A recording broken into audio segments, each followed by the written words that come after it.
વંદે ગુજરાત. નમસ્કાર મિત્રો, ગુજરાત માધ્યમિક અને ઉચ્ચતર માધ્યમિક શિક્ષણ બોર્ડ અને આઈજીપી ઓફિસ એસીબી ઓફિસ ના સંયુક્ત ઉપક્રમે આજનો કાર્યક્રમ છે. એ કાર્યક્રમમાં હું આપ સૌનું સ્વાગત કરું છું. આપણે 5મી ઓક્ટોબરે આ કાર્યક્રમના પ્રથમ ચરણમાં તરુણાવસ્થાના પ્રશ્નો અને સમસ્યાઓને એની પ્રશ્નોત્તરી આપણે કરેલી અને એમાં બહુ જ સારી રીતે આપ સૌ પાર્ટિસિપેટ થયા હતા અને સરસ પ્રશ્નોત્તરી પણ થઈ હતી. એ આ સમસ્યા જે આત્મહત્યાની સમસ્યા છે એના નિવારણ માટે આપણે એક જે પાયાનો જે પ્રશ્ન હતો એ આપણે 2 તજજ્ઞ મિત્રો દ્વારા આપણે એને એ સમસ્યાની ચર્ચા કરેલી. આ જ કાર્યક્રમના આજના બીજા ચરણમાં આજે આપણે આત્મહત્યા નિવારણના જે સમસ્યા છે એના ઉપાયો છે, આ સમસ્યા શું છે એ સંદર્ભમાં આજે આપણે ચર્ચા કરવાના છીએ. અને 5મી તારીખના કાર્યક્રમની માફક જ આજે પણ આ કાર્યક્રમ વધુને વધુ રસપ્રદ બની શકે અને આપણને આ સમગ્ર સમસ્યા જે છે એને સમજવામાં, એના ઉપાય, એના નિરાકરણ માટે આપણને કોઈ એમાંથી રસ્તો મળી શકે એ દિશામાં આપણો આ પ્રયાસ છે. આપ સૌને આ કાર્યક્રમમાં હું ફરીથી આવકારું છું. આવતીકાલથી બોર્ડની એક્ઝામ શરૂ થઈ રહી છે, સેમેસ્ટર 3ની. આપ સૌ એમાં પણ વ્યસ્ત હશો. જે વાલીઓ અને એમના સંતાનો આ પરીક્ષા આપવાના છે સૌને બોર્ડ વતી હું શુભેચ્છા પાઠવું છું. અને આ પરીક્ષા સારી રીતે લેવાય, સારા વાતાવરણમાં લેવાય, મુક્ત રીતે લેવાય એ રીતે આયોજન આપ સૌએ કર્યું જ હશે. એ સંદર્ભમાં આપ સૌને ખૂબ શુભેચ્છાઓ પાઠવું છું. આપણે આ કાર્યક્રમ જેની પ્રેરણાથી, જેમની રાહબરી હેઠળ આ કાર્યક્રમ અને આખી પ્રવૃત્તિ જ્યારે ચાલી રહી છે તો એ હસમુખ પટેલ સાહેબ આટલી ઉચ્ચ કક્ષાએ પોતે પોલીસ ઓફિસર હોવા છતાં એક આ સંવેદના અને જે રીતે મોટા પાયે કામ કરે છે સાહેબ, એમની પ્રેરણાથી જ આ કાર્યક્રમનું આપણે આયોજન કર્યું છે. એમાં બોર્ડ અને સર્વ શિક્ષા અભિયાનની કચેરી સહભાગી થઈ છે. તો આ કાર્યક્રમ, આ સમગ્ર કાર્યક્રમની વિભાવના અને આપણે શું કરવા માગીએ છીએ, વિદ્યાર્થીઓને અને વાલીઓને કઈ રીતે મદદરૂપ થવા માગીએ છીએ, એ આખી વસ્તુની સમીક્ષા અને વિભાવના માટે હું માનનીય શ્રી હસમુખ પટેલ સાહેબને વિનંતી કરીશ કે આપણને આવકાર અને ભૂમિકા સમજાવશે. માનનીય પટેલ સાહેબ. શિક્ષક મિત્રો, આજની સવારે આપનું સૌનું સ્વાગત છે.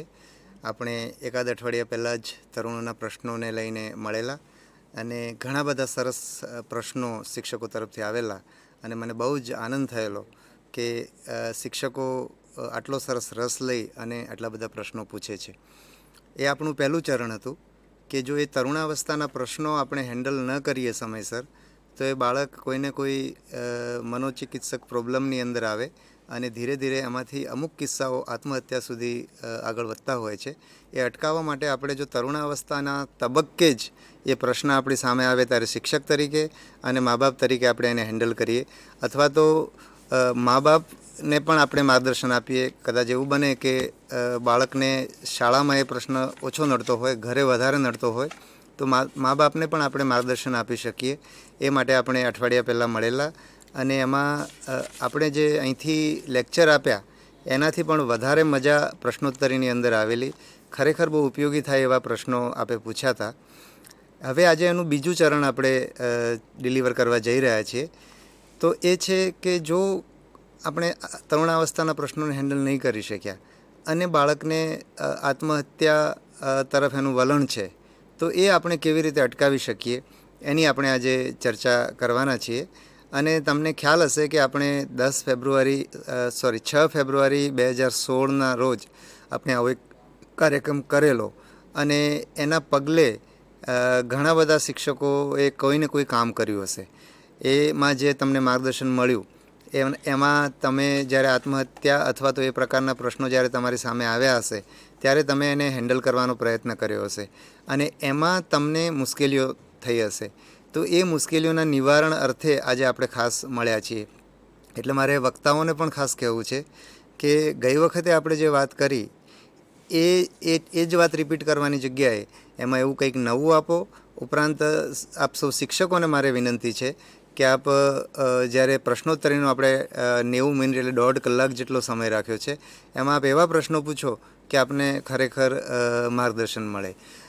ગઈ વખતે આપણે 6 ફેબ્રુઆરીએ મળ્યા ત્યારે બની શકે કે આપણું શિક્ષણ કાર્ય સાથોસાથ ચાલુ હોય છે એટલે ઘણા શિક્ષકો એમાં ભાગ ન લઈ શક્યા હોય. તો આજે આપ એવું કંઈક ગોઠવો કે જે શિક્ષકો ગયા વખતે ભાગ નહોતા લઈ શક્યા એ શિક્ષકો આજે બેસી શકે. આપણે જે 5મી એ કાર્યક્રમ કર્યો એમાં એવું ધ્યાન પર આવ્યું કે કેટલીક જગ્યાએ આ બાયસેકની જે પ્રસારણ છે એ જોઈ નહોતું શકાતું. કંઈક એના સેટિંગ ફર્યા હતા અને એ સેટિંગ નવા સેટિંગ સાથે કંઈક સેટ નહોતું થયું. એટલે મારી આજે આપને વિનંતી છે અને મેં બાયઝેક સ્ટુડિયોને પણ વિનંતી કરી છે કે એનો એક અત્યારનો હેલ્પલાઇન નંબર અહીંયા ડિસ્પ્લે કરશે. એટલે તમને જ્યાં ન જોઈ શકતા હો ત્યાં તમે એને એ નંબર પર કોન્ટેક્ટ કરશો તો એ લોકો તમને માર્ગદર્શન આપશે અને બધાને કોમન કંઈ માર્ગદર્શન આપવાની જરૂર હશે તો અમે આના પ્રસારણથી પણ ડિસ્પ્લે કરશું તો તમે એનો લાભ લેશો. બીજું મને એ પણ ખ્યાલ છે કે શિક્ષણ કાર્ય ચાલુ હોવાના કારણે ઘણા બધા શિક્ષકો વર્ગની અંદર રોકાયેલા હોય છે એટલે બધા શિક્ષકો એમાં ભાગ લઈ શકતા નથી. તો મારી સૌ આચાર્ય મિત્રોને વિનંતી એ છે કે જેમ જેમ પીરિયડ બદલાય એમ જુદા જુદા શિક્ષકો આવે એના કરતાં કમસે કમ દરેક શાળાની અંદરથી 2-3 શિક્ષકોને તમે આની અંદર સળંગ બેસાડો એટલે આ વિષયનું આખું માહિતી એમને મળે અને એ તમારા આ વિષયને લગતા રિસોર્સ પર્સન થાય. અત્યારે એવું થાય છે કે વિદ્યાર્થીના કંઈ પ્રશ્નો હોય તો શિક્ષક એને હેન્ડલ ના કરી શકે તો વિદ્યાર્થીને આચાર્ય પાસે લઈ જવામાં આવે અને આચાર્ય એને ઠપકો આપે અને કદાચ એમ લાગે કે આચાર્ય પણ હેન્ડલ નથી કરી શકતા તો મા બાપને બોલાવવામાં આવે. પણ કોઈની પાસે એનું શાસ્ત્રીય જ્ઞાન નથી કે આ વિષયને કેવી રીતે હેન્ડલ કરવો. નહોતું, આપણે 6 ફેબ્રુઆરી આપ્યું પણ એ પહેલાં નહોતું. દાખલા તરીકે આપણો આખો કાર્યક્રમ કેવી રીતે શરૂ થયો તો આજે બધા મિત્રો છે પેરેન્ટિંગ ફોર પીસ અભિયાન સાથે જોડાયેલા છે અને જે બાળકોને પ્રેમ અને આનંદભર્યું બાળપણ આપવાનો પ્રયત્ન કરે છે.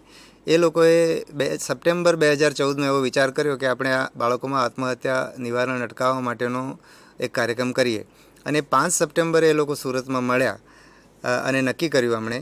એ પછી કમનસીબે 12 સપ્ટેમ્બરે સુરતમાં 2 આત્મહત્યાના બનાવો બન્યા. એમાં એક બનાવ એવો હતો કે જેમાં 8મા ધોરણના વિદ્યાર્થીએ શિક્ષકનું નામ પોતાના હાથ ઉપર લખી અને ચિઠ્ઠીની અંદર સુસાઇડ નોટની અંદર પણ એમ કે આ શિક્ષક મને બહુ હેરાન કરે છે એમ લખી અને એણે આત્મહત્યા કરી. અને હવે એમાં સાથે સાથે હું એ પણ વાત કરી લઉં કે એ પોલીસ કેસ પણ થયો, એ શિક્ષક એરેસ્ટ પણ થયા અને ત્યારે જ્યારે એરેસ્ટ થયા પછી એ મારા કાર્યક્ષેત્રમાં નહોતું, સુરત શહેરમાં હતું અને હું સુરત રેન્જમાં હતો. પણ છતાંય મારા સાથેના પરિચયના કારણે શાળાના આચાર્યને બધા મને મળવા આવ્યા. એમણે કહ્યું કે એ બાળકને એ શિક્ષકે ક્યારેય ભણાવ્યા જ નથી. ખરેખર એવું થયું હતું. આ શાળાનું વર્ઝન કહું છું, સાચું શું છે મને ખબર નથી કારણ કે એ તપાસનો વિષય છે ને બધું તપાસમાં થયું હશે. પણ શાળાનું વર્ઝન એવું હતું કે એ વિદ્યાર્થી પરીક્ષાની અંદર ચિઠ્ઠી લઈને આવેલા અને 17 કે 23 જેટલી ચિઠ્ઠીઓ એની પાસેથી આ સુપરવાઇઝર શિક્ષકે પકડી અને એને થોડીવાર બેસાડી રાખ્યો અને પછી પાછું પેપર આપ્યું અને ફરી એને લખવા દીધું. એટલે એ વિદ્યાર્થીએ બાજુના વિદ્યાર્થીને પૂછીને આ શિક્ષકનું નામ પોતાના હાથ ઉપર લખેલું અને પછી એ બાળકે આત્મહત્યા કરી. અને ખરેખર એટલે એ બાળકને એટલે એમાં આ શાળાનું વર્ઝન છે, બાળકની સુસાઇડ નોટ કંઈ જુદું કહે છે. પણ એમાંથી કોમન વસ્તુ એ છે કે બાળકને લર્નિંગ ડિસેબિલિટી હતી અને એને આપણે હેન્ડલ નહીં કરી શક્યા. એટલે મારે આપણે એટલે કે શાળા, શિક્ષક, મા બાપ બધા જ અને સમાજ એટલે આપણે આમાં સમજવાનું એ છે કે આત્મહત્યાની પાછળ આવા ઘણા બધા કારણો હોય છે. જો આજે આપણે જે તાલીમ આપી રહ્યા છીએ એ તાલીમનો આપણે બરાબર ઉપયોગ કરીએ અને એને જો આપણે ઉપયોગ ન કરીએ તો ઘણીવાર કદાચ ખોટા કારણસર આપણે કૂટાઈ જવાનું થાય અને શિક્ષકની વિરુદ્ધમાં કાયદાકીય કાર્યવાહી થાય જે ન થાય. અને છતાંય ચલો આપણે કાયદાકીય કાર્યવાહી સાચી ખોટી થાય એવું પણ બને, ક્યારેક સાચી પણ હોય, ઘણીવાર ખોટી પણ હોય, પણ સૌથી વિશેષ આપણે બાળક તો ગુમાવી જ દઈએ છીએ. એટલે મારી આપ સૌને વિનંતી છે કે આપને ઘણા બધા કન્સ્ટેન્ટ હશે, આવતીકાલે પરીક્ષા છે, વર્ગો પણ ચાલુ છે, પણ કમસે કમ આપની શાળાની અંદર 2-3 શિક્ષકોને આપ રિસોર્સ પર્સન તરીકે ડેવલપ કરવા માટે આજના કાર્યક્રમનો મહત્તમ ઉપયોગ કરો. હવે સુરતની બીજી ઘટના વિશે વાત કરું તો બીજી ઘટનામાં પહેલી ઘટનામાં વિદ્યાર્થી 8મા ધોરણમાં ભણતો હતો, બીજી ઘટનાનો વિદ્યાર્થી 11મા ધોરણમાં ભણતો હતો અને એનું ભણવાનું બરાબર નહોતું. એટલે જેમ મેં તમને કહ્યું કે તમે આચાર્ય પાસે લઈ જાઓ, પછી આચાર્યથી હેન્ડલ ના થાય તો મા બાપને બોલાવે. એ જ રીતે મા બાપને બોલાવવામાં આવેલા. મા બાપ શાળામાં આવ્યા, શાળાએ જે કંઈ એનું મા બાપને કહ્યું, છેવટે મા બાપે બાળકને ઠપકો આપ્યો અને બાળકે આત્મહત્યા કરી. તો આમાં આપણે પેલી ઘટનાની જેમ જો પેલામાં શિક્ષકને આપણે જવાબદાર ગણીએ તો આમાં આપણે મા બાપને જવાબદાર ગણવા હોય તો ગણી શકીએ. પણ આ જવાબદારીનો પ્રશ્ન નથી. આપણો પ્રશ્ન આ ખરેખર કોને જવાબદાર ગણવા, તો મહત્ત્વ ખરેખર જવાબદારી આપણી અજ્ઞાનતાની છે. આ વિષયની આપણી જાણકારીના અભાવને ખરેખર છે. તો ખરેખર શાળામાં જાણકારી હોત તો શાળાએ મા બાપ સાથે જુદી રીતે વાત કરી હોત. અને મા બાપે ઠપકો આપ્યો છે એટલે ખરેખર મા બાપને પણ એનું કાઉન્સેલિંગ શાળા તરફથી મળ્યું હોત. આપણે દરેક મા બાપ સુધી હજુ સુધી પહોંચી શક્યા નથી. આવનારા સમયમાં કદાચ આપણે જુદી જુદી રીતે પહોંચીશું. પણ મારે આપને એ કહેવું છે કે બાળક આત્મહત્યા કરે છે આપણા બધા માટે પીડાદાયક છે, એના પરિવાર માટે અને સમાજ તરીકે આપણા સૌને માટે. એટલે આપણે આ વિષયને સારી રીતે સમજવાની કોશિશ કરીએ. આપણી જે કંઈ તકલીફો હોય, આપણું સ્ટુડિયો ન ચાલતો હોય કે આપણા વર્ગો ચાલુ છે, આપણે આવતીકાલની પરીક્ષાની તૈયારીમાં લાગેલા છીએ, છતાં પણ વિશેષ ધ્યાન આપી અને આજના 4 કલાક આપ ફાળવો. અને આપના જે કંઈ પ્રશ્નો હોય, આજના સેશનનો મુખ્ય હેતુ જ પ્રશ્નોત્તરી છે. અને મને પૂરેપૂરી શ્રદ્ધા છે, અગાઉના કાર્યક્રમમાં પણ અને આ 5મી તારીખે કાર્યક્રમ કર્યો એ પરથી પણ મને સમજાય છે કે શિક્ષકો રસ લે છે. કદાચ આપણે 100% શિક્ષકો રસ ના લેતા હોય, પણ દરેક જગ્યાએ મને સરકારી શાળાઓનો તો બહુ સારો અનુભવ છે કે દરેક જગ્યાએ એવા શિક્ષકો હોય છે, કમિટેડ શિક્ષકો કે જે આમાં રસ લેતા હોય છે. તો આ વિષયમાં રસ લઈ અને આપણે આ અજ્ઞાન છે એને દૂર કરીએ. આમાં કોઈને દોષ દેવાની વાત નથી. આપણે સમાજમાં એવી આપણે વ્યવસ્થા ઊભી નથી કરી કે આની આપણને જાગૃતિ થાય. અને મને આનંદ છે કે શિક્ષણ વિભાગ આ બાબતમાં પહેલ કરીને 1 વર્ષમાં આપણે આ બીજો પ્રોગ્રામ કરી રહ્યા છીએ. અને આજે આ વખતે આપણે પ્રોગ્રામ પરીક્ષાથી ઘણો વહેલો કરી રહ્યા છીએ. એટલે આપણા બાળકો ને અત્યારથી આપણે બીજા આવનારા 3-4-5 મહિના માર્ગદર્શન આપીએ તો કદાચ પરીક્ષા વખતે આવી ઘટનાઓ ના બને. અને સાથે સાથે મારે એ પણ કહેવું છે કે આ ઘટનાઓ માત્ર પરીક્ષામાં નથી બનતી. બાળકો આત્મહત્યા કરે છે એનું કારણ પરીક્ષાની તાણ, મા બાપની અપેક્ષા. આપણે સામાન્ય રીતે એવું માનીએ છીએ કે ભાઈ સમાજ બહુ અપેક્ષા રાખે છે, બધાને ડૉક્ટર બનાવવા છે, એન્જિનિયર બનાવે છે, બધા ડૉક્ટર કે એન્જિનિયર ના બની શકે, એટલે આપણે એવું નહીં કરવું જોઈએ. માત્ર આટલું કરીએ એટલે બાળકની આત્મહત્યા નહીં અટકે. બાળકો આત્મહત્યા ઘણા બધા કારણોસર કરે છે. એટલે આપણે માત્ર ઇમોશનલ દાયરામાંથી આને બહાર લઈ જઈ અને સાયન્ટિફિક દાયરામાં આપણે લઈ જવું છે કે આ વિષયનું ખરેખર સાયન્ટિફિક કારણો શું છે. એના જેનેટિક કારણો પણ છે, ઉછેરગત કારણો પણ છે, એ વખતના સર્કમસ્ટન્સીસ છે, ઘણી બધી વસ્તુઓ છે. તો એ આપણે સાયન્ટિફિક દાયરામાં લઈ જઈ અને તમને એ માહિતી આપવા માગીએ છીએ. આપણે માત્ર એવું નથી કહેવું કે બાળકને તાણ નહીં આપવી જોઈએ અને એની પાસે અપેક્ષા નહીં રાખવી જોઈએ. અને સામે પક્ષે મા બાપ એમ કહેશે કે ભાઈ તો અપેક્ષા ના રાખીએ તો બાળક ડૉક્ટર કેવી રીતે થાય અથવા ભણે કેવી રીતે. એટલે એટલું જ નથી. આ આખો વિષય બહુ સમજવા જેવો વિષય છે. અને એ રીતનું શાસ્ત્રીય નોલેજ, સાયન્ટિફિક નોલેજ આપવાનો આપણે આજે પ્રયત્ન કરીએ છીએ. તો એનો મહત્તમ લાભ લો. આપના તરફથી બહુ સરસ પ્રશ્નો આવે એ અપેક્ષા સાથે હું હવે પછીના વક્તાને આજની વાત કરવાનું કહું છું. આપણે સૌપ્રથમ જે વક્તા છે આપણી વચ્ચે ડૉક્ટર તૃપ્તિ પટેલ ચૌધરી છે અને એમનો વિષય છે આત્મહત્યા તરફ દોરી જતા પરિબળો. તો તૃપ્તિબેન આપણને આ વિષયમાં એમનું વક્તવ્ય આપશે. नमस्कार शिक्षक मित्रों,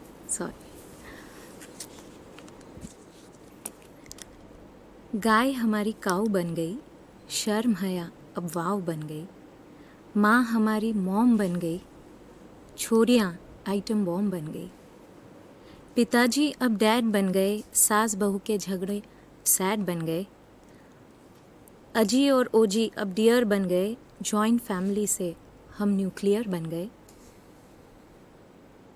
डाइवोर्स, रेप और भ्रूण हत्या अब आम बन गए, रावण जैसी हरकत करने वाले राम बन गए,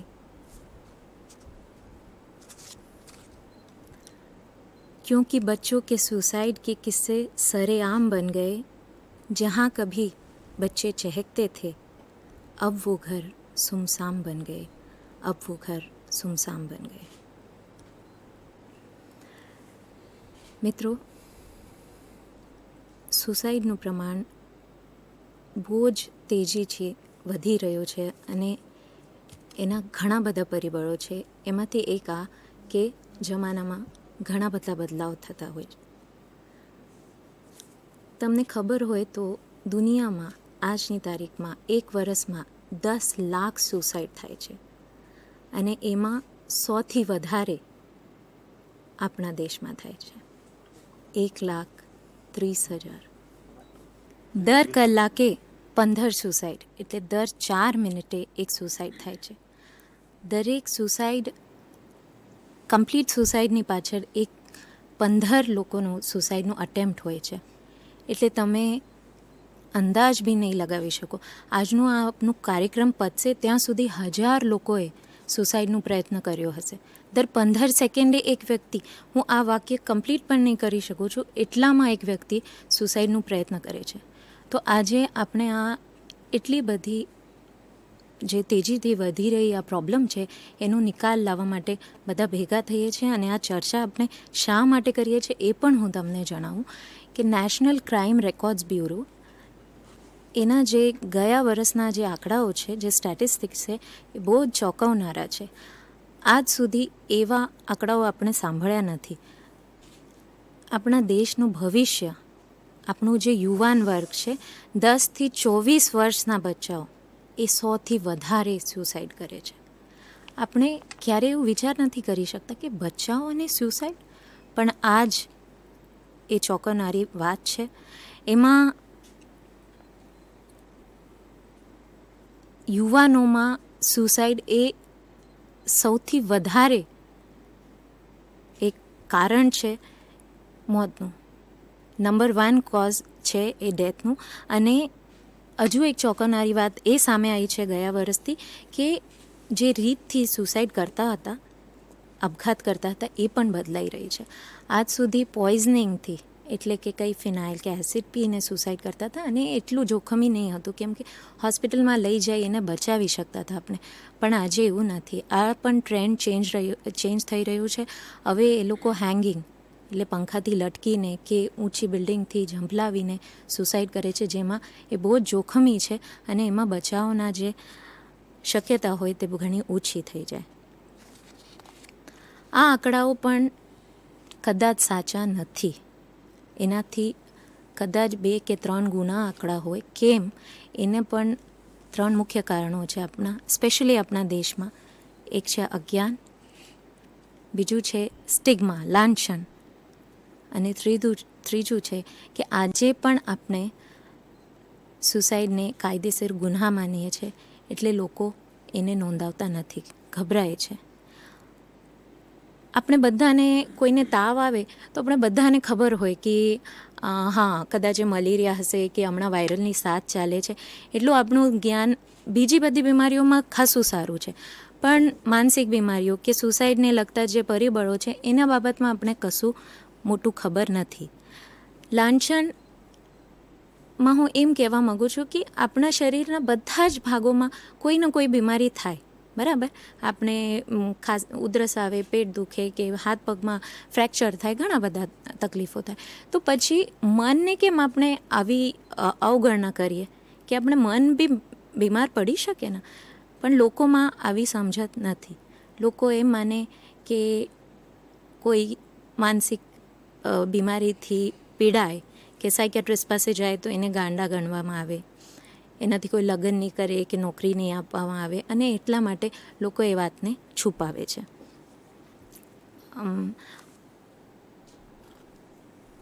આજનો આ કાર્યક્રમ આના માટે છે કે આપણે બધા સાથે આવીને આ સ્ટિગ્મા અને આ લાંછન એને દૂર કરવાનું છે. અને આ કામ 100થી સારી રીતે તમે શિક્ષક મિત્રો કરી શકો, કેમ કે તમારામાં જ્ઞાન પણ છે અને તમારી સમાજમાં એવી પોઝિશન પણ છે કે તમે જ્યારે કંઈક સમજાવો વાલીઓને કે સ્ટુડન્ટ્સને તો એ ઇન્ફોર્મેશન ઝડપથી સમાજમાં પસરાય. તમારા માટે એક શેર રજૂ કરું છું. ढलते हुए सूरज को फिर उगते देखा है, बुझते हुए दिए को जलते हुए देखा है. ढलते हुए सूरज को फिर उगते हुए देखा है, बुझते हुए दिए को जलते हुए देखा है. एक शिक्षक ही आज हमें बचा सकता है. एक शिक्षक ही आज हमें बचा सकता है, क्योंकि मैंने उनके प्रभाव से बिगड़ते बच्चों को भी सुधरते हुए देखा है. आज मैंने आपके प्रभाव से बिगड़ते हुए बच्चों को भी सुधरते हुए देखा है. અને એ જ તમારો પ્રભાવ આજે આપણે જોઈએ છે. દરેક વસ્તુનું કારણ હોય, બરાબર? આપણે મૃત્યુ થાય તો પોસ્ટમોર્ટમ કરીએ અને જાણવાની કોશિશ કરીએ કે કેમ એ થયું. હવે એક બચ્ચો હતો, એક્ઝામ આપતો હતો, તો એને જલ્દી પેપર છૂટી ગયો. તો ટીચરે કીધું કેમ ભાઈ આટલામાં કેમ ચાલ્યો? તો એ કે મેમ હું જેના ભરોસે આવેલો ને એ જ મને આજે પૂછે છે. તો હું તમને નથી પૂછતી, બતાવવા માગું છું કે ઘણા બધા આ સુસાઇડની પાછળ પણ આપણે એક સાયકોલોજીકલ પોસ્ટમોર્ટમ કરવાનું છે અને જાણવાનું છે કે એક્ઝેક્ટલી શું કારણ હોય. આમ જનતામાં એવી માન્યતા હોય કે સુસાઇડ આપણે છાપામાં વાંચતા હોઈએ તો આપણે એવું લાગે કે સુસાઇડ થવાના પાછળ કારણ એટલે કોઈક ટીચરે થપકો માર્યો કે ફટકાર્યું કે એક્ઝામમાં ફેલ થયા એટલે સુસાઇડ કરી લીધું કે આઈફોન ના અપાવ્યું, ઇન્ટરનેટનું કનેક્શન કાપી દીધું, એના લીધે બચ્ચાઓ સુસાઇડ તરફ દોરી જતા હોય. પણ એવું નથી. અને આ જે આપણી અભણતા છે એ કંઈ એવી નથી, આમ જનતા સુધી નથી. ઇવન આ આપણે કાલનું છાપું છે એમાં દીપિકા પાદુકોણનું આ ઇન્ટરવ્યૂ છે, એમાં લખે કે it's not within my expertise to answer whether failure in love causes depression. તો આપણે જ નથી, ઘણા બધા લોકોને આ માન્યતાઓ ખબર, એ સાયન્ટિફિક નોલેજની જાણ નથી. અને એ જ આપણે આજે કરવાના છે કે સુસાઇડ એટલે શું એ હું તમને પૂછું તો કોઈ કહેશે કે સુસાઇડ એક બીમારી છે કે એક બદનસીબી છે, એક કોઈ કહેશે આ આપનું પોતાના હાથથી પોતાનું કરેલું મર્ડર છે. પણ એવું નથી. સુસાઇડ એક લક્ષણ છે. અને શાનું લક્ષણ છે? એ માનસિક બીમારીઓનું લક્ષણ છે. 80% ઓફ ધ ટાઈમ્સ 80% સુસાઇડ માટે કારણ હોય માનસિક બીમારી, અને એમાં મોટા ભાગે ડિપ્રેશન નામની બીમારી. એના પણ લક્ષણો આપણે જોઈશું. પણ માનસિક બીમારી થવાનું કોઈ એક કારણ નથી હોતું. સુસાઇડ એ એક સિંગલ કોઝથી ક્યારે બી નહીં થતું. It is multifactorial event. ઘણા બધા પરિબળો સાથે આવે ત્યારે એ થાય છે. મોટાભાગે અમે સાયન્ટિફિક રીતે એને 3 પરિબળોમાં વિભાગીએ છીએ. જૈવિક એટલે બાયોલોજિકલ, મનોવૈજ્ઞાનિક એટલે સાયકોલોજીકલ, અને સોશિયલ એટલે સામાજિક. એટલે જૈવિક, મનોવૈજ્ઞાનિક અને સામાજિક પરિબળો જ્યારે ઇન્ટરેક્ટ થાય, જ્યારે એમનું સમન્વય થાય, ત્યારે માનસિક બીમારીઓની શક્યતા વધે. એક વ્યક્તિને પ્રીડિસ્પોઝ થવાની ચાન્સીસ વધારે થઈ જાય કે એમાં એ બીમારી થશે. અને આવા વ્યક્તિમાં જ્યારે કોઈ એવી ઘટના થાય કે જેનાથી એ હચમચાઈ જાય કે નિરાશ થઈ જાય, ધારો કે એવા જે આપણે છાપામાં વાંચતા હોઈએ, તો પછી એ સુસાઇડ કરે.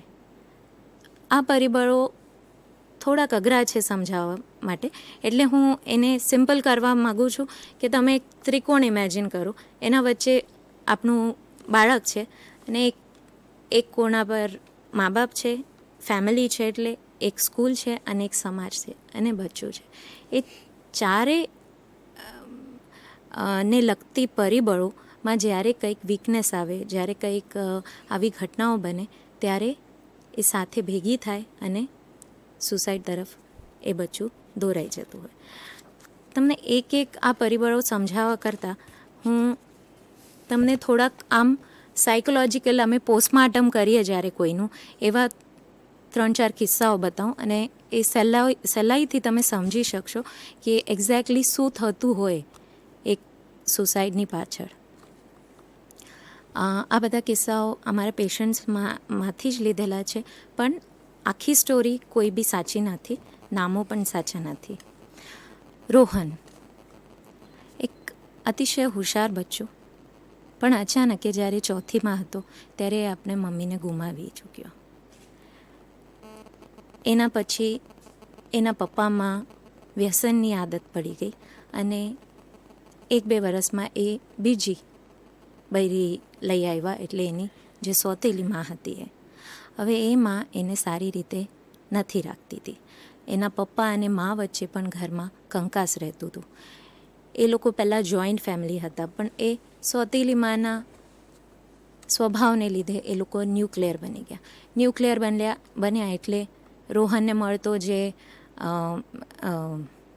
મા દાદાનું પ્રેમ હતું એ પણ એને મળવાનું બંધ થઈ ગયું અને એના મન પર આ વસ્તુનું પરિણામ થવા લાગ્યું. એની આ સોતીલીમાં બહુ જ સ્ટ્રિક્ટ હતી. એને કાયમ રમવા નહીં જવા દે, ટીવી નહીં જોવા દે, કશું જ નથી. એક જ વસ્તુ કે તું ભણ, બસ ભણ અને સારા માર્ક લાવ, મને કશું જ બીજું ખબર નથી. લાગણી કોઈ દિવસ એમને એને આપી નથી. અને એ હજુ વધી ગયું જ્યારે એમનું પોતાનું બચ્ચું આવ્યું. તો આ બેઉમાં એ તફાવત કરતી અને એનું અસર એના માનસિક જે માઇન્ડસેટ હતું એના પર પડવા લાગ્યો અને ઉદાસ થવા લાગ્યો.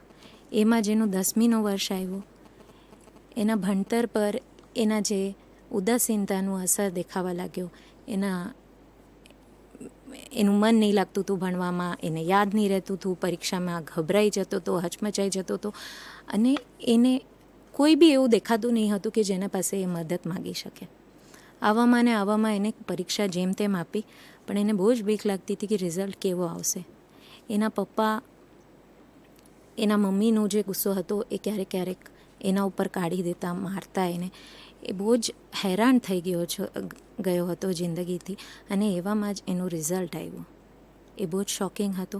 એ 2 વિષયમાં નાપાસ થયેલો અને એના ઘરમાં એને બહુ જ ફટકાર્યું હતું કે આટલું બધું અમે તારા પાછળ ખર્ચો કરીએ, આટલું બધું તને પોસાવીએ અને જો તું એ શું કર્યું છે, હવે હજુ 1 વર્ષનું ખર્ચો કરવું પડશે. એ જ રાતે એને એના પપ્પાની દારૂની બોટલ મળી.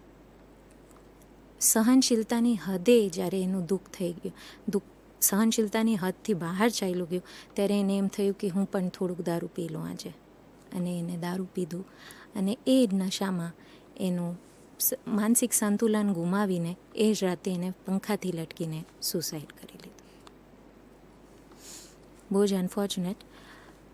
પણ આ આજની પરિસ્થિતિ છે કે મા બાપ લાગણી શૂન્ય પણ બહુ જ સ્ટ્રિક્ટ અને બહુ જ મોટી અપેક્ષાઓ રાખે બચ્ચાઓ પાસે, સ્પેશિયલી ભણતરના મામલામાં. બહુ જ પ્રેશર આપે. ઘરનું વાતાવરણ, જોઈન્ટ ફેમિલીને કરતાં ન્યુક્લિયર ફેમિલીઝમાં વધારે સુસાઇડ જોવા મળે છે. જે ફેમિલીઝમાં ફેમિલી હિસ્ટ્રી છે, જો પપ્પાને આલ્કોહોલિઝમની ફેમિલી હિસ્ટ્રી છે, એના લીધે પણ બચ્ચાઓમાં આવા પરિબળો આવે જેનેટિકલી કે એ લોકો વધારે માનસિક બીમારીઓને સુસાઇડ માટે પ્રોન થઈ જાય. બીજું, રોશનીની સ્ટોરી જોઈએ આપણે. એ કદાચ તમે થોડીક તમને લાગે કે સાંભળેલી છે. આ એક નાનકડી છોકરી, મસ્ત મજાની, પણ એનું એક જ પ્રોબ્લેમ હતું કે એને લખવામાં બહુ પ્રોબ્લેમ હતો. શાળામાં એ બધું બોલતી, બધા પોએમ્સ વગેરે સરસ રીતે બોલતી, પણ લખવામાં એને ઊંધું છતું થઈ જતું. હવે ધીમે ધીમે શું થયું કે ટીચર્સ એને હેરાન કરવા લાગ્યા, કેમ કે આજે તો લખવા પર બહુ જ દબાણ હોય કે જલ્દી આવવું જોઈએ, સારું હેન્ડરાઇટિંગ આવવું જોઈએ. તો પછી એના લીધે ટીચર્સે પેરેન્ટ્સને જણાવ્યું કે એને લખવાની પ્રેક્ટિસ કરો.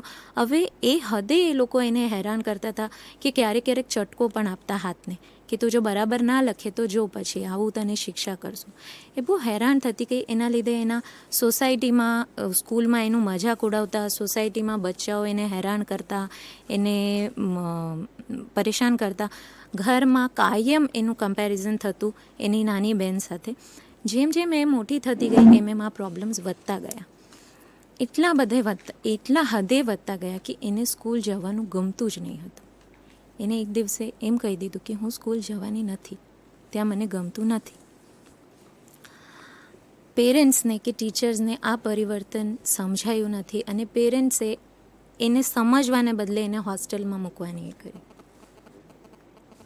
અને 6ઠીમાં જ્યારે હોસ્ટેલમાં હતી ત્યારે જબરદસ્તી એ લોકો રડતી રોશનીને હોસ્ટેલ મૂકી આવ્યા. ત્યાં આવતા અઠવાડિયામાં એની સાથે બહુ જ સખત ખરાબ રીતે રેગિંગ થઈ સિનિયર્સ પાસેથી. હોસ્ટેલનું વાતાવરણ આવા બાળકો માટે બહુ જ પ્રોબ્લેમેટિક થઈ જાય. એક તરફ ટીચર્સ છે જે સમજતા નથી, એક તરફ પેરેન્ટ્સ છે જે જબરદસ્તી છોકરીને માનો કે કંઈક એ પ્રોબ્લેમ છે અને એને આપણે ભાઈ છુટકારો મળ્યો એવી રીતે એને મૂકી આવ્યા. તો પછી એ શું કરતે? એ રેગિંગથી હેરાન થઈને એને તે દિવસે એના હોસ્ટેલના 5મે માળથી જમ્પ મારીને સુસાઇડ કરી લીધો. છાપામાં બીજે દિવસે એમ જ આવે કે રેગિંગના લીધે એવું થયું. પણ તમને એવું લાગે કે એવું છે? નથી. લર્નિંગ ડિસેબિલિટી હતું એને, જે ઓળખવામાં નહીં આવ્યું જ્યારે જરૂર હતી. એના મામાએ પણ સુસાઇડ કરેલું, ફેમિલી હિસ્ટ્રી હતી. એને ખબર હતું કે ઉપરથી જમ્પ મારીને સુસાઇડ કરાય. છઠ્ઠા ધોરણની છોકરીએ કરે. તો આ પરિબળો છે કે જ્યાં બચ્ચાઓને દોરતા હોય. ત્રીજું એક્ઝામ્પલ છે શિવાનું. નાનપણથી બદમાશ, ચંચળ, તોડફોડ કરે, મારામારી કરે, એક જગ્યા બેસે નહીં. સ્કૂલથી કાયમ ફરિયાદો આવે કે ક્લાસમાં એ બધા બીજા બચ્ચાઓને ડિસ્ટર્બ કરે, ભણવામાં એનું ધ્યાન નથી. ધીમે ધીમે જેમ એ મોટો થતો ગયો એમ એની જે મિત્રતાથી એ થોડાક બેડ કંપનીમાં એ પડી ગયો. ખરાબ ટેવ લાગી ગઈ એને. સિગરેટ સ્મોકિંગ કરવા લાગ્યો, ક્યારેક પાર્ટીઝ કરે તો દારૂ પીએ. આ બધા એના શોખ માટે એ ચોરી પણ કરવા લાગ્યો. જેમ જેમ મોટો થયો તેમ તેમ એની આ બધી કરતૂતો વધતી ગઈ. ક્યારેક છોકરીઓને છેડતી કરી, ક્યારેક મા બાપ પાસેથી બાઇક લેવાય, મોબાઈલ લેવાય, ધમકી આપે મા બાપને. એવી રીતે એ જ્યારે કોલેજમાં ગયો ત્યારે એને પ્રિન્સિપલના છોકરીને છેડતી કરી અને તે દિવસે એને કોલેજમાંથી સસ્પેન્ડ કરવામાં આવ્યો. અને છતાં પણ એને એ છોકરીનો પીછો ના છોડ્યો તો એને જેલમાં પુરાઈ દેવાય. એના પછી એની જિંદગી આખી બદલાઈ ગઈ. એના કોઈ બી દોસ્તારો હવે એને ઓળખવા જ તૈયાર નહીં હતા. એના મા બાપે તો પેપરમાં છપાઈ દીધેલું, આ સત્ય ઘટના છે, પેપરમાં છપાઈ દીધેલું કે આ છોકરો અમારો નથી અને કોઈ બી એને પૈસા આપવાનું નથી. જો આપો તો તમારા રિસ્ક પર આપો, તમે અમારાથી એનો કંઈ સંબંધ જ નથી. હવે તમે કહો કે આવો છોકરો શું કરશે? એને તે એટલો બધો ભાંગી ગયો ને તૂટી ગયો કે એને એ જ દિવસે જ્યારે પેપરમાં આવું છપાયું એ દિવસે દારૂના નશામાં એની નસ કાઢી લીધી ને આત્મહત્યા કરી લીધી. આ છે માનસિક બીમારી. નાનપણમાં જે માનસિક બીમારી હોય એના કેવી રીતે કોમ્પ્લિકેશન્સમાં માણસ ફસાતો જાય અને ડિપ્રેશન તરફ દોરાતો જાય અને અલ્ટિમેટલી આવા પગલાં ભરવાના એને મજબૂર થઈ જાય. આવા પગલાં ભરવાના એને હતું ADHD, નાનપણમાં જે ચંચળતાવાળું attention deficit hyper activity disorder જે કહીએ, અને કન્ડક્ટ ડિસઓર્ડર. એને જો નાનપણમાં આપણે ડાયગ્નોઝ કરતા અને ટ્રીટમેન્ટ કરતા તો આટલું બધું એનું જીવન અઘરું ના બનતું. ચોથી સ્ટોરી છે જાનવીની. 9th ક્લાસમાં ભણતી છોકરી, અતિશય નાજુક અને સુંદર છોકરી. દિવાળીની રજામાં મામાને ત્યાં લગ્ન હતું એટલે બધા જ સાથે મામાને ત્યાં ગયા. પણ એનું પેટ દુખવા લાગ્યું એટલે કે હું ઘરે રહું, 2-3 કલાકમાં બધા આવી જવાના, એટલે કોઈને કંઈક ફિકર નહીં હતી. પણ મામાનો છોકરો જ ઘરે જલ્દી આવી ગયો અને એને એની સાથે દુષ્કર્મ કર્યો. એને રેકોર્ડ કર્યું, ફોટોગ્રાફ્સ પાડ્યા અને એને ધમકી આપી કે તું જો આ વાત કોઈને કહીશ તો હું આ બધું ફેસબુક પર અને વોટ્સએપ પર મૂકી દઈશ. તમે સમજો 9મી ધોરણની છોકરી આવી હાલતમાં શું કરશે? બાથરૂમમાં એને ફિનાઇલની બોટલ મળી. કશું જ એને સમજતું નહીં હતું કે કોને શું કહું. એની સાથે જે થયું છે એ કેટલું શરમનાક છે. સમાજમાં ખબર પડશે કે આ ફોટા રિલીઝ થશે તો કેટલી બધી અપમાન થશે, બદનામી થશે. એવા વિચારોના આવેશમાં એને ફિનાઇલની બોટલ પી લીધી. ઘરે જ્યારે એ લોકો આવ્યા, હોસ્પિટલ લઈ ગયા તો એની જાન બચી ગઈ. પણ એને એ વાત કોઈને નથી કીધી. ચોથા દિવસે જ્યારે ડિસ્ચાર્જ થવાની હતી અને સારી દેખાતી હતી ત્યારે એને હોસ્પિટલમાં જ ટેરેસ પર જઈને પાછો એક પ્રયત્ન કર્યો. પણ એ વખતે એને જોખમ ના લીધી અને આવો પગલું ભર્યું કે જેમાંથી એ બચશે નહીં ને સુસાઇડ કરી લીધી. મિત્રો, suicide attempt one of the first cause for complete suicide. જો 100 લોકો સુસાઇડ અટેમ્પ્ટ કરે તો એમાંથી નેક્સ્ટ ટાઈમ સુસાઇડ કરનારા 40 લોકોની સુસાઇડ સક્સેસફુલ થઈ જતી હોય. જાહ્નવીએ જે પગલું ભર્યું એ સામાજિક પરિબળોમાં લીધે ભર્યું. એનું કશું જ એમાં વાંક નહીં હતું, પણ આપણો સમાજ આ બધી વાતોને સારું નથી માનતું, એક્સેપ્ટ નથી કરતું. બ્રેકઅપ થાય, લગ્ન તૂટે, પ્રેગ્નન્સી થઈ જાય અફેરના લીધે, કે આવો દુષ્કર્મ થઈ જાય, કે કોઈ બદનામી થઈ જાય, કોઈ રીતે ફોટા મુકાઈ જાય ખરાબ. આજકાલ તો સાયબર બુલિંગ કહેવાય એને. કંઈક દુશ્મનીનો હિસાબ કરવા માટે આવું કંઈક મોર ફોટા મુકાઈ જાય. તો આવા બધા બદનામીના ડરથી ઘણી બધી છોકરીઓ આજકાલ આ પગલું લે છે.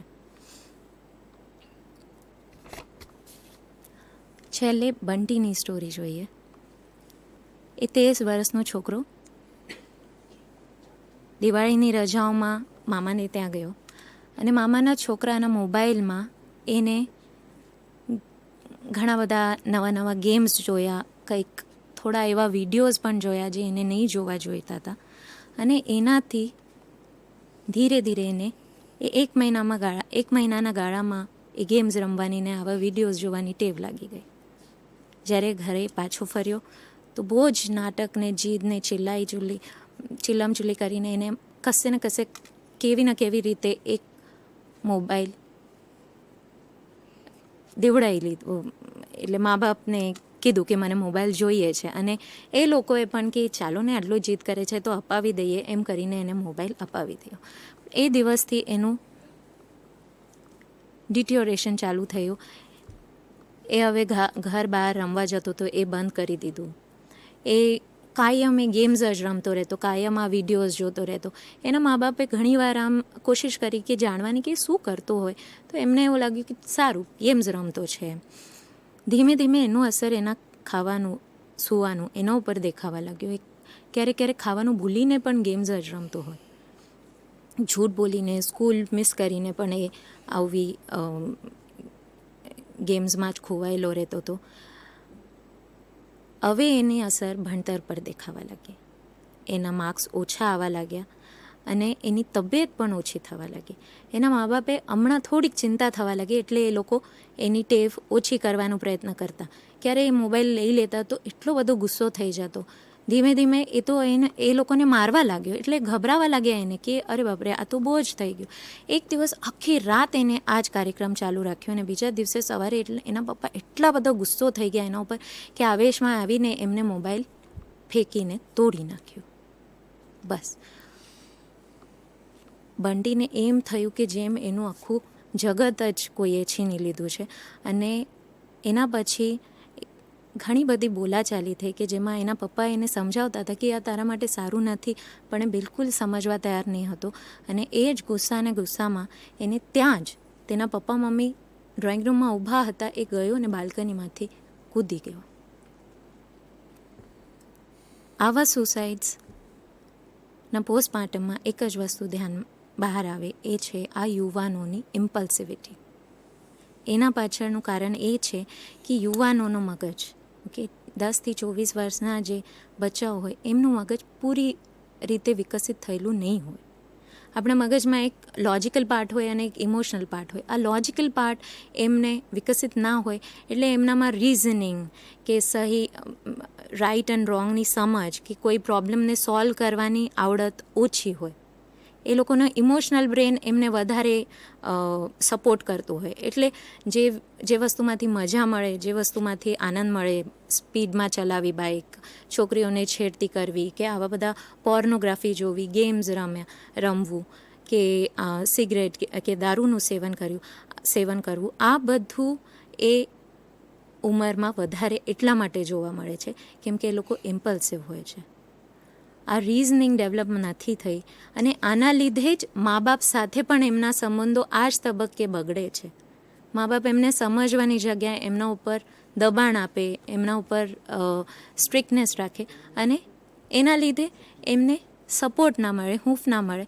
એટલે આ ઇમ્પલ્સિવિટીના ક્યારેક એ ભોગ બની જાય. ક્યારેક આવા જ આવેશમાં આવીને એ લોકો સુસાઇડ કરી લે. ટેકનોલોજી આજના જમાનામાં એક બહુ જ મોટો પરિબળ છે કે જેના લીધે ઉદાસીનતા, માનસિક બીમારીઓ વધી રહી છે. આજે એમ કહેવાય છે કે તમે વધારે ઇન્ટરનેટ યુઝ કરો તો કદાચિત શક્યતા છે કે તમને ડિપ્રેશન હોય. આજે મા બાપને બે જ ચિંતાઓ છે કે છોકરીઓ ઇન્ટરનેટ પર શું અપલોડ કરે છે અને છોકરાઓ શું ડાઉનલોડ કરે છે. મિત્રો, આ બધા જ છોકરાઓ તમારા જ ક્લાસમાં હતા. ક્યારેક ને ક્યારેક કંઈક ના કંઈક પ્રોબ્લેમ્સ તમારા ક્લાસમાં પણ દેખાયા જ હતા, અને છતાં પણ એ આપણે હાથ નીચેથી છટકી ગયા. એ ના થવું જોઈએ, અને આટલા માટે જ આજનો પ્રોગ્રામ છે.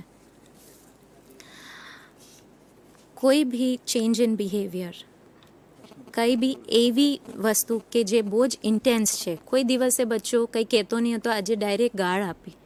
કોઈ બચ્ચો કંઈક શાંતિથી, એટલે સરસ એનો દેખાવો હતો ભણતરમાં, અચાનક એનું પરફોર્મન્સ ડાઉન જાય છે. કે ફ્રીક્વન્સી, કે કોઈ બચ્ચો ક્યારે 10-20 દિવસ સુધી એબસેન્ટ છે, તો પ્લીઝ થોડાક સજાગ બનો, જોવો શું છે કારણ એના પાછળ. બાકી આજના યુવાનો તો એવા છે ને कि नज़रों में निराशा और दिल वीरान लिए फिरता है. आज का युवान खुद में तूफान लिए फिरता है.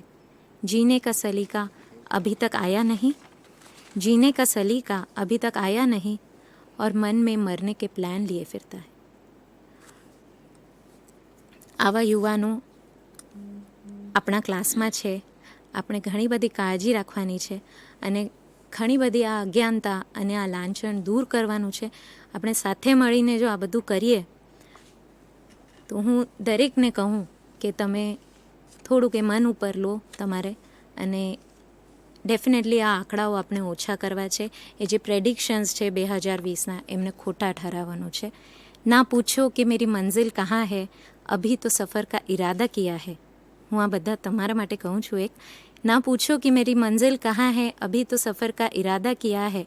ના હાरूंगा हौसला उम्र भर, ये मैंने किसी और से नहीं खुद से वादा किया है. તો આ શેર ઉપર હું આ મારું વિરમું છું કે તમે દરેક આ વાદો કરો પોતાને સાથે કે આપણે સાથે મળીને આ સુસાઇડને અટકાવીશું. Thank you. તૃપ્તિબેન, આભાર. બહુ સરસ એમણે આપણને સમજાવ્યું. પણ મને એમાંથી બહુ સિમ્પલ, કારણ કે આ બધા સાયન્ટિફિક નોલેજવાળા ડૉક્ટરો છે, અને હું શિક્ષકો જેવો વ્યક્તિ છું કે જેને આ વૈજ્ઞાનિક જ્ઞાન નથી. પણ તૃપ્તિબેનની વાત પરથી એવું બહુ સ્પષ્ટ સમજાય છે કે આપણું બાળક સતત એબનોર્મલ વર્તન કરે છે, તો એને આવી કોઈ સાયકોલોજીકલ મદદની જરૂર છે, એટલું આપણને સમજાય છે. આપણે હમણાં આગળ જતાં શિક્ષકો પ્રશ્ન પૂછવાના છે પોલીસ અધિકારી તરીકે મને, કે બાળક આત્મહત્યા કરે તો અમારે જેલમાં જવાનું, આવા ઘણા બધા પ્રશ્નો આવશે. તો મારે સજેસ્ટ એ કરવું છે કે તૃપ્તિબેને કયા એવા કેસો આપણી સામે હોઈ શકે છે, અને એ કેસમાં આપણે બીજા કોઈ અભ્યાસ કર્યા વિના પણ આપણે એટલું સમજી શકીએ એમ છીએ કે આ બાળકને તકલીફ છે, એબનોર્મલ છે, કોઈક સમસ્યાનો ભોગ બન્યું છે, કોઈક બીમારીનો, સાયકોલોજીકલ બીમારીનો ભોગ બન્યું છે, અને એને સાયકોલોજીકલ મદદની જરૂર છે. આટલું આપણે સમજી જઈએ તો આપણે ઘણા આત્મહત્યાના બનાવો આપણે અટકાવી શકશું. એટલે એના ઉપર આપણે ધ્યાન આપીએ, એવું મારું આપને ખાસ સૂચન છે. અને હવે પછીના વક્તા ડૉક્ટર સલીમ હિરાણી, જે પોતે પેડિયાટ્રિશિયન છે, તૃપ્તિબેન સાયકિયાટ્રિસ્ટ છે અને સલીમભાઈ પેડિયાટ્રિશિયન છે, એમને હું વિનંતી કરું કે આગળની વાત કરે. નમસ્તે શિક્ષક મિત્રો. આપણે આજે આત્મહત્યાના નિવારણ અંગે થોડી ચર્ચા કરીએ છીએ. એના ભાગરૂપે મારે આપની સાથે થોડું આત્મહત્યા અંગેની જે ગેરમાન્યતાઓ છે એના વિશે વાત કરવી છે કે આ ગેરમાન્યતાઓ શું છે, એની પાછળ વાસ્તવિકતા શું છે. ગેરમાન્યતાઓની ચર્ચા કરવી એટલે જરૂરી છે, કારણ કે એવું અમે પણ જોયું છે ને એવું અભ્યાસથી પણ જાણવા મળ્યું છે કે ઘણી બધી સમાજમાં, આપણા કુટુંબમાં, મિત્ર વર્તુળમાં, શિક્ષકોમાં આત્મહત્યાને લઈને એવી ગેરમાન્યતાઓ છે, અને એને કારણે ઘણા આત્મહત્યાના બનાવો બનતા હોય છે. તો જો આ ગેરમાન્યતા વિશે આપણે ખરી સમજણ મેળવીએ તો ચોક્કસ આત્મહત્યાના બનાવો આપણે ઓછા કરી શકીએ. આપણે જે નિવારણનો આપણો હેતુ છે તે આપણે સર કરી શકીએ. તો એક પછી એક આપણે થોડી જે ગેરમાન્યતાઓ છે એની વિશે વાત કરીએ. સૌથી પ્રથમ કે ઘણા લોકો એવું માને છે કે આત્મહત્યા તો નિવારી શકાય જ નહીં, જે લોકો આત્મહત્યા કરવાના હોય કરે જ છે, એમાં આપણે કંઈ કરી શકીએ જ નહીં. તો આ પણ એક ખોટી વાત છે. આત્મહત્યા ચોક્કસ નિવારી શકાય. આપણે જેમ આ કામ કરીએ છીએ એવી રીતે ચોક્કસ પ્રકારની જાગૃતતા લાવી, મા બાપની જો જરૂર હોય તો મા બાપનું કાઉન્સેલિંગ કરી, છોકરાઓનું કાઉન્સેલિંગ કરી, શિક્ષકોમાં પણ આ પ્રકારના કાર્યક્રમો કરી જો સાચી અને વૈજ્ઞાનિક માહિતી આત્મહત્યાની આપવામાં આવે તો એ ચોક્કસ એનું પ્રમાણ ઓછું કરી શકાય. અને એક જમાનામાં આપણે માનતા હતા કે આત્મહત્યા તો જે લગ્ન કરેલી સ્ત્રીઓ હોય અથવા મોટી ઉંમરની વ્યક્તિ હોય જે માંદગીથી કંટાળી ગયા હોય એવા લોકો જ કરે છે. પણ જેમ તૃપ્તિ મેડમે બહુ સરસ કહ્યું કે એવું નથી. આત્મહત્યા હવે આપણે જે હાલની પરિસ્થિતિમાં જોઈએ, હાલના આંકડા એવું કહે છે કે તરુણ વયના વિદ્યાર્થીઓ અથવા તો ઇવન તરુણ વય પહેલાં પણ વિદ્યાર્થીઓ આત્મહત્યા કરે છે. તો એ સમજી લેવાની જરૂર છે કે આ એક જે સમસ્યા છે એને નવો વળાંક લીધો છે. હવે આપણે ફોકસ વિદ્યાર્થીઓ પર વધારે કરવાનું છે અને એટલા માટે જ આજે અમે આપની સાથે આ આત્મહત્યા નિવારણની ચર્ચા કરીએ છીએ. ત્રીજી મહત્ત્વની બાબત એ છે કે આપણે એવું પણ માનીએ છીએ કે આત્મહત્યા જે વિદ્યાર્થી કરે છે એનો આપણને અંદાજ આવતો નથી, એનો અણસાર આવતો નથી. વિદ્યાર્થી આમ જ આત્મહત્યા કરી નાખે છે. તો આના પર પણ ખાસ ફોકસ કરવાની એટલે જરૂર છે કે જો આ સાવચેતીના ચિહ્નો છે અથવા આ જે જોખમી ચિહ્નો અથવા ભયજનક ચિહ્નો જ્યારે આપણે વિદ્યાર્થીમાં જોવા મળે અને જો ત્યારે જ આપણે કંઈક કાળજી લઈએ તો ચોક્કસ આત્મહત્યા નિવારી શકાય. અને અભ્યાસથી એવું પણ માલુમ પડ્યું છે કે 80% વિદ્યાર્થીઓમાં અથવા 80% વ્યક્તિઓ જેઓ આત્મહત્યા કરે છે એવો કોઈક ને કોઈક રીતે આપણને એક સંકેત આપે જ છે કે તેઓ આત્મહત્યા કરવાના હોય અથવા તો આત્મહત્યાનો પ્રયાસ કરવાના હોય. તો હું સાથે એ પણ આપને જણાવી દઉં કે આવા જોખમી ચિહ્ન શું હોઈ શકે. ક્યારે આપણે એવું શંકા કરી શકીએ કે આ વ્યક્તિમાં કંઈક તકલીફ છે અને વ્યક્તિ કદાચ આત્મહત્યાનો માર્ગ અપનાવે. તો ઘણીવાર આપણે જોઈએ છે ઘણા છોકરાઓ અથવા ઘણી વ્યક્તિઓ આવી ભાષા બોલતા હોય અથવા વાક્ય બોલતા હોય. દાખલા તરીકે કે આવી જિંદગી કરતાં તો મોત સારું, હું તમારા માટે સમસ્યારૂપ છું, હું ન હોઉં તો તમને શું ફરક પડે, હવે કદાચ આપણે ફરી ન મળીએ. આવા બધા વાક્યો જ્યારે ઉપયોગ વિદ્યાર્થીઓ કરે તો ચોક્કસ આ એક વોર્નિંગ સાઇન છે, ડેન્જર સિગ્નલ છે અને આપણે એવી શંકા કરી શકીએ કે આના પર ખાસ દેખરેખ રાખવાની જરૂર છે. આ બાળક કદાચ કંઈક ખોટું પગલું ભરી લે. એ લોકો મીડિયાના જમાનામાં કંઈ ફેસબુક વાપરતા હોય, વોટ્સઅપ વાપરતા હોય, પોતાનું ડીપી મૂકતા હોય, સ્ટેટસ મૂકતા હોય, એમાં પણ ક્યારેક એવો આવો સંકેત આપતા હોય, એવા મૃત્યુના કે આત્મહત્યાના વિચારો લખે અથવા એના ફોટોગ્રાફ્સ મૂકે તો એનાથી પણ આપણને આઈડિયા આવે કે આ લોકો કંઈક આવું આત્મહત્યા અંગે વિચાર કરે છે. એ લોકો જે સર્ફિંગ કરે છે જ્યારે ઇન્ટરનેટ પર, તો લોકો ઘણીવાર એ બધું ઇન્ટરનેટ પર સર્ફ કરતા હોય, સર્ચ કરતા હોય કે આત્મહત્યા કઈ રીતે કરી શકાય, જુદી જુદી કઈ આત્મહત્યાની પદ્ધતિઓ છે, દુનિયામાં કઈ રીતે આત્મહત્યાઓ થાય છે, એવી બધી વેબસાઇટમાં લોકો સર્ફિંગ કરતા હોય. એવી પણ જો આપણને માહિતી મળે તો એ પણ એક ડેન્જર સિગ્નલ છે કે આ લોકો આત્મહત્યા કરી શકે. બીજું કે જે લોકોમાં જોખમી વર્તણૂક છે, સપોઝ જે લોકો વ્યસની હોય, દારૂ પીતા હોય, તમાકુ ખાતા હોય, રેશ ડ્રાઇવિંગ કરતા હોય, જેમાં સેક્સ્યુઅલ પરવર્ઝન જેને આપણે જાતિ વિકૃતિ જે વિદ્યાર્થીમાં હોય, તો આવા વિદ્યાર્થીઓ પણ જોખમી છે. એ લોકો ક્યારેક આવું પગલું ભરી શકે એ ધ્યાન રાખવાની જરૂર છે. કોઈક વાર આપણે જોઈએ છે કે બાળક સરસ કોઈ રમતગમતમાં અથવા કોઈ એક્સ્ટ્રા કરિક્યુલર એક્ટિવિટીમાં એટલો બધો રસ અથવા તો ભણતરમાં એટલો સારો રસ લેતા હોય અને સડનલી આપણે જોઈએ કે આમાંથી રસ ઉડી ગયો છે. પહેલાં ક્રિકેટ બહુ રમતો હતો, હવે ક્રિકેટ રમવાનું એકદમ છોડી દીધું. પહેલાં આ બધી એક્ટિવિટી કરતો હતો જેને ખૂબ જ ગમતી, જેમાં એને ઇનામો મળતા હતા.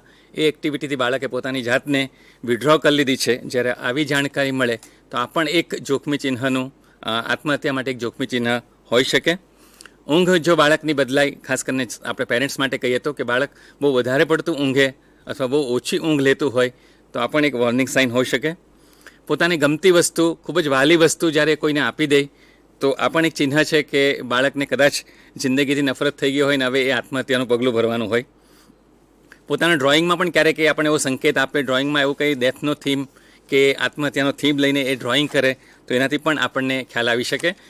પોતાની ઇમેજ વિશે એ નેગ્લિજન્ટ થઈ જાય, એટલે પોતાનો દેખાવ, પોતાનો સફાઈ, પોતાના કપડાં, એના વિશે એને બિલકુલ નેગ્લિજન્સી, એના પર બેદરકારી દાખવે તો પણ એ એક નિશાની છે કે બાળક કદાચ આ ગેરવર્તન કરી શકે.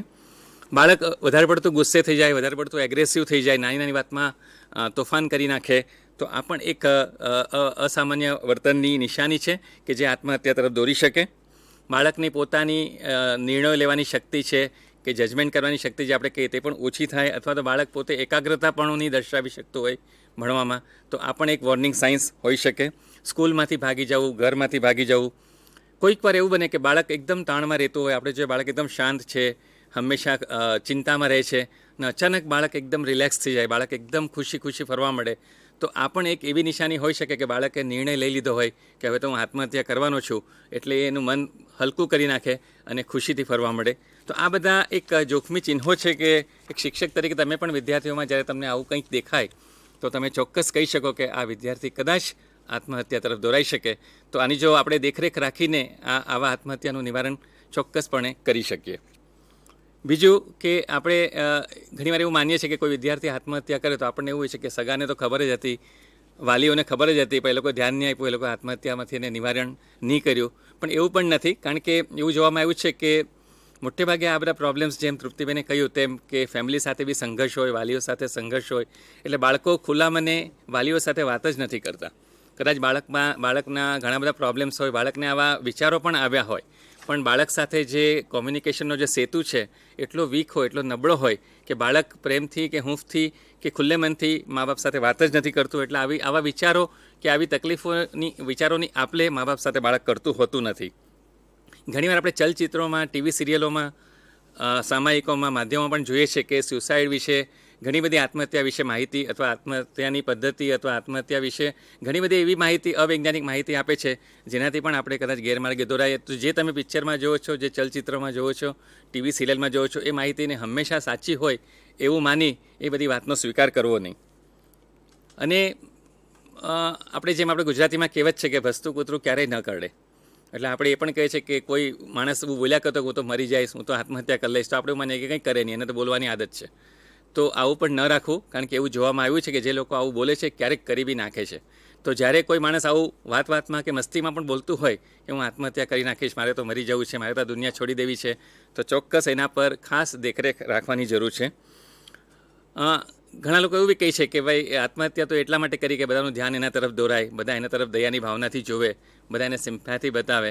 તો આવું ક્યારેક યુવાનોમાં હોઈ શકે, કારણ કે યુવાનોની સાયકોલોજી એવી છે કે એ લોકોને જ્યારે એવું થાય કે એના તરફ ધ્યાન નથી અપાતું, એની કાળજી નથી લેવાતી, એને પોતાનું સમાજમાં ઇમ્પોર્ટન્સ નથી, તો એના માટે પણ એ આવું કરી શકે. પણ આ બનાવોની માત્રા બહુ જ ઓછી હોય છે. અને જ્યારે એ લોકો ધ્યાન ખેંચવા માટે અથવા તો દયા ભાવના લેવા માટે, સંવેદનશીલતા સ્વીકારવા માટે આવું કરે, ત્યારે યુઝ્યુઅલી આ બધા જે પ્રયાસો છે તે બહુ નબળા પ્રયાસો હોય છે. એમાં યુઝ્યુઅલી એ લોકો મૃત્યુ પામતા નથી. બહુ ઓછી, જેમ કીધું કે ફિનાઇલ થોડું પી લીધું એવું કંઈક કરીને પોતાની તરફ ધ્યાન દોરવાની કોશિશ કરે. પણ હંમેશા જ આ લોકો આવી રીતે કરતા હોય એ જરૂરી નથી. જેમ તૃપ્તિબેને વાત કરી કે અંડરલાઈન કંઈક માનસિક બીમારી, કંઈક બીજી તકલીફ બાળકને હોય એટલે બાળક આવું કરતું હોય છે. ઘણા લોકો એવું માને છે કે અમારા તો 7 પેઢીમાં કોઈ આત્મહત્યા કરી જ નથી, અમારા ફેમિલીમાં અને અમારા મિત્ર વર્તુળમાં તો થાય જ નહીં.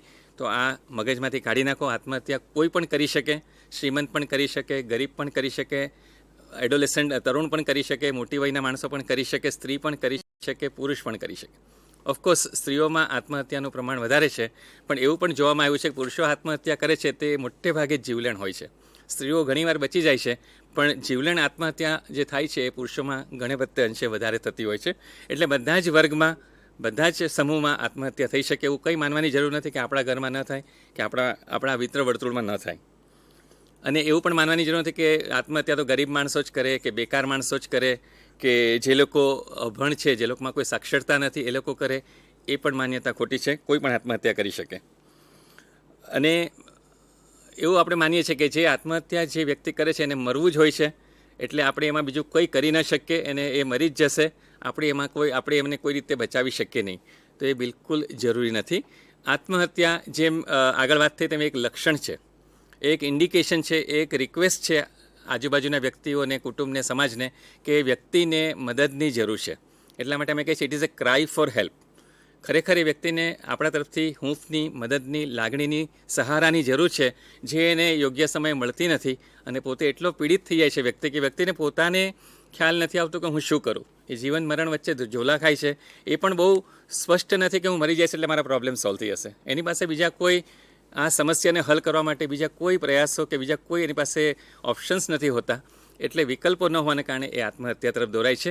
તો જો એને ટાઈમલી આપણે મદદ કરીએ તો ચોક્કસ પ્રિવેન્ટ કરી શકાય. એવું માની લેવાની જરૂર નથી કે આ વ્યક્તિ તો મરી જ જશે, એને મરવું જ છે. બીજું છે કે આપણે વ્યસન અને આત્મહત્યા, આપણે થોડી વ્યસનની પણ કદાચ થોડો સમય રહે તો વાત કરીશું કે વ્યસન, કારણ કે આજકાલ આપણે જોઈએ છે કે વિદ્યાર્થીઓમાં, ઇવન હાઈસ્કૂલના વિદ્યાર્થીઓ હાયર સેકન્ડરીના વિદ્યાર્થીઓ, કોલેજના વિદ્યાર્થીઓમાં વ્યસનનું પ્રમાણ ખૂબ જ વધ્યું છે અને વ્યસનના કારણે ઘણી બધી સમસ્યાઓ થઈ છે. વ્યસન અને આત્મહત્યાને સંબંધ ચોક્કસ છે, કારણ કે વ્યસનમાં પણ એવું કહેવાય છે અને આત્મહત્યામાં પણ એવું કહેવાય છે કે મોટાભાગના આત્મહત્યાના કેસીસ અથવા વ્યસનના કેસીસ જે થાય છે એમાં 80% લોકોને કંઈક ને કંઈક માનસિક બીમારીઓ હોય છે, જે કદાચ આપણે એને ટાઈમલી આપણે પકડી નથી શકતા અથવા નિદાન નથી કરાવી શકતા, ત્યાં ટાઈમલી આપણે મદદ નથી આપી શકતા. પણ આ વ્યસની લોકો હોય એ અને સ્યુસાઇડ કરનારા વ્યક્તિ હોય, એ બંને પાછળ કંઈક ને કંઈક માનસિક બીમારી સમાયેલી હોય છે.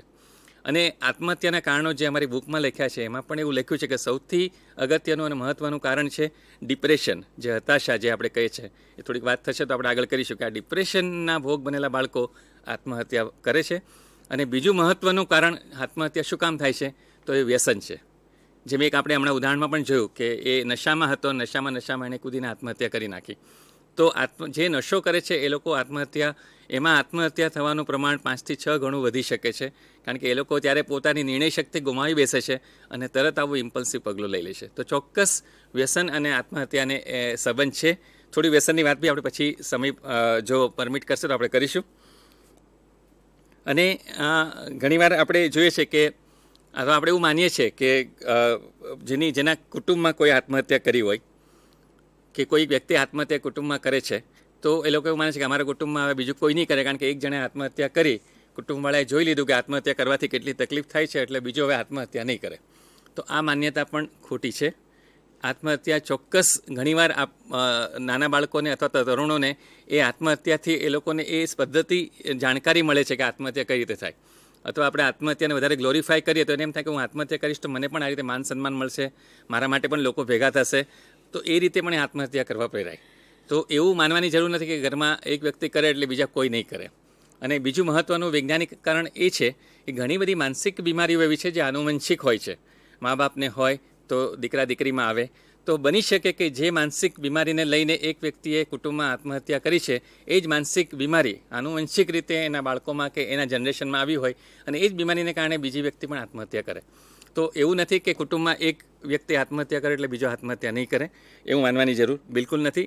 આત્મહત્યા થઈ શકે, કુટુંબમાં બીજાને પણ થઈ શકે.